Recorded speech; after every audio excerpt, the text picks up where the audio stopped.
Zakázali ste nám slobodne nakupovať plyn. Zakázali ste nám slobodne nakupovať ropu a teraz nás nútite povinne nakupovať ukrajinské obilie, ktoré na Slovensku nechceme.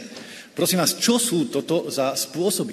Kedy vás niekto zo Slovenska tu v Bruseli nútil niečo nakupovať, alebo kedy sme vám my niečo zakazovali? To sa proste nestalo.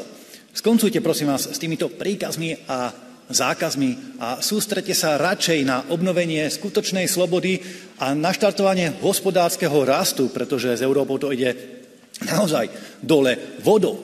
Prakticky všetko máme v Európe najdrahšie na svete a na západe sa fabriky už nestávajú, ale iba zatvárajú. A toto je výsledok tej pseudozelenej politiky, ktorú razí Brusel. Skoncujte, prosím vás, s touto pseudozelenou politikou, pretože kvôli vám naozaj skrachuje napokon všetko.